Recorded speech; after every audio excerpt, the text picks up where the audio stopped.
I look absolutely fantastic. I just been chilling here, getting a little bit of vlog material, and there's a video I wanted to do for a while, and because I'm a lazy pain in the ass, I just haven't gotten to it. And what it is while going through my mass collection of shit that I've accumulated throughout my life, I stumbled across this box of decluttered makeup that I just couldn't bring myself to get rid of because just getting rid of it feels so absolutely god awful. This is just stuff that for whatever reason I haven't been able to offload to friends and family. When it comes to my sister-in-laws, those of them that do wear makeup wear much more subtle and natural and nuanced makeup, and less like, is this a good example? Less bright, shimmy shiny, colorful madness, which honestly I am getting a little bit less out of, a little bit less drag. I still haven't done declutter of all that. That's gonna be a whole thing, but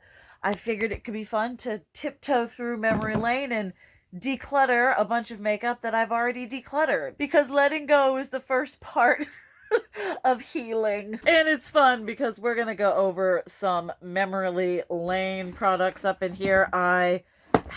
We'll start off with, I'll just show you this and then we'll go vlog style. I've got the Jeffree Star Thirsty palette, which was originally released in 2018. I've got shit in here that's older than that, but this was my baseline, so at least 2018, which might as well essentially be a million years in the beauty community, though I got an Ulta thing recently, one of their catalogs, whatever, and I'm like, oh god, nothing has changed since I left, so there is a little bit of comfort in that, I suppose. Here's my big old box of memories. We got the Thirsty palette, and for those of you, I will be listing some of this shit on my Mercari and my Poshmark. I will leave that down below. I really need to update that. I've got a bunch of makeup that I haven't listed over the whatevers over the years, although I'm a little leery about selling some of mine due to age and such. If any of y'all had any information about that, like if I could put a thing down below and was like, I can't guarantee the sanity because of the age and whether it's safe, I don't know. If any of you know, let me know down below. But y'all certainly probably remember this bad boy. I was high on the Jeffree Star train and I hated this. This was post blood sugar palette, and it just the masks were okay, the blue and the yellow and the green, and then the shimmers. These were the shimmers that ate my eyeliner. I just ate the eyeshadow. This I'm probably not even gonna sell. I'm gonna see if my best friend Morgan wants it for DIY crafty purposes. And this one I got rid of simply because Juvia's Place is a company that I'm gonna get even more rid of because their quality, they're good, just compared to other stuff I never reach. Oh, here we've got a nice OG. Hello, hello, dainty boy. Oh, he's want to seize. Oh, he want to see. Somebody wants some loving. We have got a wonderful Too Faced throwback right here. We've got the Cocoa Contour. Doesn't have the brush anymore. This was like, oh my goodness, for those of you who know, you know your girl had a shit ton of contour, and oh my goodness, it took me forever to declutter the ABH ones. Just absolutely. Oh my goodness, we've got this one on that website that doesn't even exist anymore. It was like that knockoff dupe whatever brand that it was like, it's affordable and these are very clearly obviously what's the word? Replica products that a lot of times were just as good. This was the affordable version of the Nicole Guerrero Anastasia Beverly Hills glow kit back when they were groundbreaking and revolutionary. In all honesty, when I do go back and declutter all of my other makeup, I might keep this aside from the Nicole Guerrero one because I actually still like this one. Then another, oh my goodness, this one took me a long time to get rid of. This is the Lorac Pirates of the Caribbean. It's not bad. It's not bad. Color-wise, I like that. This was when Lorac's formula was banging, was popping. I actually honestly really like that. Stop it! You have so much more makeup. But no, this was great. I think ultimately its nail in the coffin was the fact that the packaging is absolutely ridiculous. the color story, again, for its clunkiness and what it is, I just wasn't reaching for it. It was a gift from a friend, and I was gonna keep it for, like, centerpiece stuff, but I honestly have so much crap that I've got for centerpiece stuff. Decoration, it just wasn't a whatever. So if there's any of this y'all want me to post, like you want me to post up that are just, by all means, I'll list them up if you want to buy them. Highlighter, the Naked Illuminated, these. Oh my god. Oh no, don't do it. Gonna awaken the genie, the glitter. Oh, sweet Lord have mercy. Just the thought of that being all up in my business is just a little so dusty, so powdery. It just, oh my goodness. So obviously I needed 3 of them. These ones, I don't think they're listed. Typically I try to do things in bundles because that's just so much easier for me to do. But I know a lot of people prefer to buy things singularly because unless you're a manic bipolar person who needs all the shades, you're buying the shade that works for you. So again, let me know down below. I will probably, maybe tonight that I haven't gone to bed for work yet, maybe I'll take some pictures and list some of this. We will see. Then if we're going Urban Decay face products, we have the Naked Urban Decay Flushed, which, looking back, these were some nice palettes. These were, again, a product I held on to for, oh god, way too long, simply because I bought all of them. I mean, this takes it way, way back for me. I know that these are listed, but I need to make a new listing. The majority of my makeup is light and barely used because I had way more than I ever fucking need or could use. So these will be going up. These will be listed. I look at it now and people are like, ooh, vintage Urban Decay. And I was like, no, I need y'all to shut up. Because number one, vintage is 20 years. So strictly speaking, 90s is vintage. But this ain't 90s yet. This is, don't you be coming around here calling this fucking vintage. And even more Urban Decay face palettes. I need to go through here before I'll take pictures.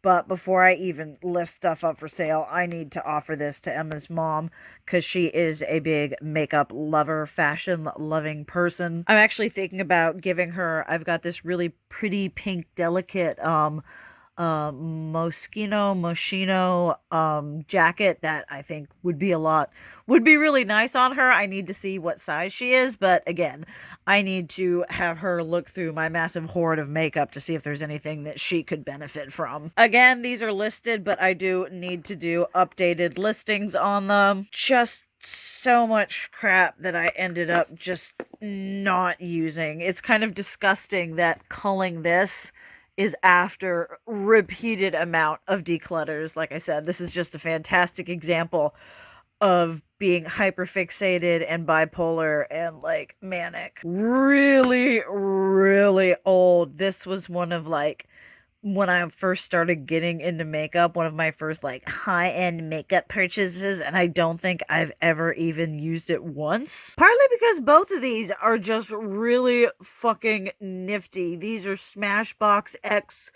some kind of artist, whatever, back when like collaborations like this were not a thing. Now you can't turn around without seeing a collaboration with some dead artist, some dead celebrity, some alive celebrity, alive artist, movie, TV show, etc., etc. But I just thought those were really, really cool and artsy and whatever. And they were like $46 each. And on the, wear by, cost per wear, this did not give me return on my investment. They're fucking cool looking.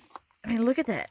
That's absolutely awesome. I got this is the Santi Golden Age eyeshadow collage. I will be listing those because, this one, I would love to offer it to Emma's mom simply because I know she's very classy, and this is a nice, Estee Lauder highlighter. This is another one I needed to have. This is the Heatwave highlighter that got repackaged and redone in however many collections, but she is like even fairer than I, and has a much cooler untone, and I just think this would be too dark, so that's gonna go on Mercari. Two more face palettes that I honestly didn't need and still don't need. We've got the Becca obligatory holiday palette or seasonal palette, yearly 1 or 2 palette, which are essentially basically the same. This is one that was done for fucking holiday. This was the Chrissy Teigen one, which was, oh my god. I still have my Jaclyn Hill ones in there. I've decluttered these because just, oh my fucking god, I have this in so many different, for those of you who know and have been here, you know the same song and dance on this one. It's going to be interesting deciding about the Jaclyn Hill ones because Jaclyn Hill as a person does nothing for me. But at a time where that palette was like massive in search of, people were selling for $150, he bought it for me because of the makeup. And it's very sentimental and I might keep that. But these already posted, just don't need them. One that actually, looking back and seeing what I might declutter, I might keep, where is it? This one right here, which is the original Tarte Clay Play Face Shaping Palette.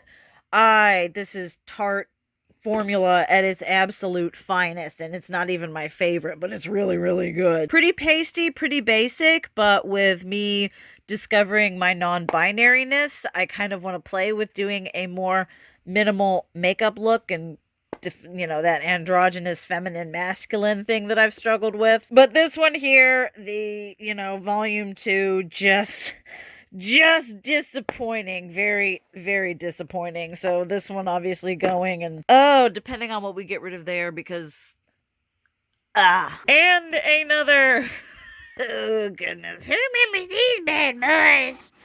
We've got the Lorac Mega Pro 2. The Lorac, which one is this one? The 3. Oh god, where is it? The lust I had for this palette, which honestly, looking at it now, I'm kind of like, that's pretty freaking dope. Because I like my bright colors, don't get me wrong, and I am keeping a lot of blue and pink and green and purple palettes. But looking at this here, these neutrals, again, with that non-binary, gender neutral. The non-binary thing, this is kind of something that I'm looking at, and they make really good shimmers. Mega Pro 2. This was back when their Mega Pros were still actually good and had impact on the makeup climate. These were the holiday palettes to have. That's really, really pretty. That looks, how old is that? That's just from Gunmetal. I apologize to everyone for any motion sickness that may have incited. Looking all kinds of pretty there. I might just start by putting a little pop of something nude on my lids when I go out. Emma and I are going to Washington, D.C. to pick up greenery, and I want to actually wear some nice clothes for that and make a day out of it, because we're going on the metro and people are gonna see me and I want to look cute with my girlfriend. I might just pop that here, but looking at this again, I'm like, wow, this one has a lot more impact on the makeup that I do now. But again, we'll see how many neutrals. I don't even know if I should be putting this shit on my eyeballs. I'm like, I don't know if I should sell this in case it gives someone an eye infection. But if it gives me an eye infection, that's fine. This one, the only shade that I would be really interested, I'm like, that's a pretty green that I obviously don't have in any other palette. That's really pretty right there. This was like actually the good version of the Lime Crime Venus 2 palette. Some really pretty shades, some really pretty whatever, and I feel like as a palette, it's good, it's cohesive. I gave it a good review, but as something for me and my makeup right now, not so much. I am so tempted to take that out, and I don't know if it's just in the moment, but I will have to see what I end up, because I have green eyeshadow. I got shit ton green eyeshadow coming out of my ears, and I've already got a bunch of palettes that I'm saving on that, so that we'll have to see. But oh geez, Lord have mercy. It's like the old days. Speaking of the old days, we've got the Casey Holmes X Smashbox highlighter palettes. Did I need both of them? No. Did I get both of them? Hell yeah. I mean, don't get me wrong, this ish is pretty. My lighting sucks, but these were really, really nice highlighting palettes, especially in the early days of, again, collaboration back in Ye olden times in the mid-2020s. They were just all kinds of pretty. I'm pretty sure I have these listed. It's already going to be difficult enough to declutter and pour through those highlighter palettes. I've attempted to look through and just kind of shuddered and walked away. I figured we could start with a positive here and actually declutter stuff before lunging into the difficult declutter. This we can at least get the ball rolling. So yeah, those are going to be listed along with all of these eyeshadow palettes that I obviously needed for entirely no fucking reason from a brand that everybody loved, so I had to have it as well. These were really good palettes. Again, I gave them a good review. I reviewed a lot of good makeup, but I reviewed a lot of good makeup, which means I bought a lot of makeup. Really pretty. Love all the shimmers. This actually might be one that would be good to curse one of my brothers with, because they have daughters who all love shimmy, sparkly, shiny shit. Which I could honestly probably throw this one at them as well. Absolutely. See, there's that green. There's that green again. And a pop of blue for all of those who want trauma flashbacks. This one here was nice. This was the mini modern Renaissance, which I might keep because my modern Renaissance is really old. And I'm not paying $42 for another palette when I have shades like this. And obviously always having shades like this. But I know for a fact I'm keeping a Natasha Denona palette that covers all of this. Good palettes, great. I honestly actually might send these ones like this to my niece because she's 15 now, probably going on 16, and that would be a good non-extreme eyeshadow palette. Then what have we got here? This looks like Too Faced. Oh, there we go. Oh, beloved Too Faced. Where the owners have jumped shipped and they have done a complete near gutting and reimagination in the same way of the company. Because the more things change, the more they stay the same. If it's broken, don't fix it. Again, probably going to my niece. Really pretty, really neutral. One of the better things that Too Faced ever did, especially considering in the eyeshadow category.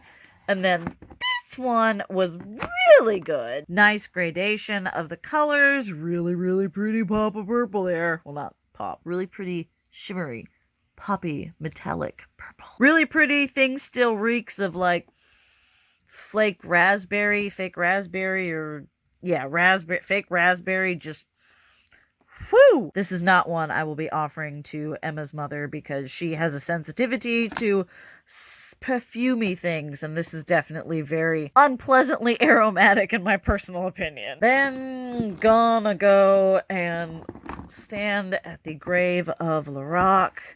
Again, man, this was the hype. This was the height of makeup in its day. Behold the cool-toned and warm-toned neutral palettes, the unzipped in a new refined formula, which, don't get me wrong, was absolutely the bomb. I loved these palettes, but like a lot of things you will learn with me makeup-wise and material-wise, I have a tendency to repurchase the same shit over and over and over again in different formats. So it probably wasn't long before this amazing color story was pushed aside for the exact same thing by a different brand and in a newer marketing scheme. But hey, they were good. But now they're old, and I have so much more. These I really liked. I hate it. Let's see if I can... This fucked up Accord. I hate it, because you go to and you're just like, oh shit, I broke it. I hate it. That is a very pretty minty